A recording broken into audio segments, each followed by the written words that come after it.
नवी मुंबई व रायगड जिल्ह्यातील ताज्या बातम्या आणि घडामोडींसाठी सबस्क्राईब करा वादळवारा लाईव्ह चॅनल आणि दाबा बेल आयकॉन। कर्जत तालुक्यातील नेरळ जवळील एका कृषी पर्यटन केंद्रावर मुंबईतील एका शाळेची सहल आली होती। विद्यार्थिनींची ही सहल घेऊन एक बस कर्जतमध्ये आली होती। मात्र या बसच्या नराधम चालकानं 5 विद्यार्थिनींचा विनयभंग केल्याची धक्कादायक आणि संतापजनक घटना समोर आली आहे।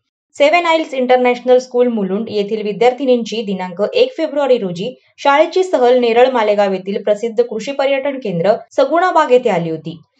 सकाळी 9 वाजता ही सहल सगुणाबाग येथे आली आणि सायंकाळी 6 वाजता निघूनही गेली।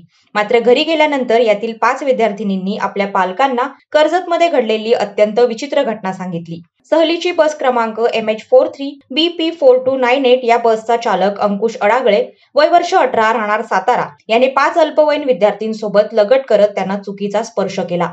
त्याच्या या विभत्स चाळ्यांबाबत पालकांनी शाळा प्रशासनाकडे तक्रार केली। त्यामुळे शाळेनं याबाबत गंभीर पावलं उचलत थेट नेरळ पोलीस स्टेशन गाठलं। नेरळ पोलीस ठाण्याचे सहाय्यक पोलीस निरीक्षक शिवाजी ढवळे यांनी तक्रार दाखल होताच बस चालक आरोपी अंकुश अडागळे याला नेरळ पोलीस ठाण्यात हजर करत जेरबंद केलंय। याबाबत नेरळ पोलीस ठाण्यात पॉस्को अंतर्गत कारवाई करण्यात आली आहे। या पुढील कारवाई नेरळ पोलिसांकडून करण्यात येत आहे।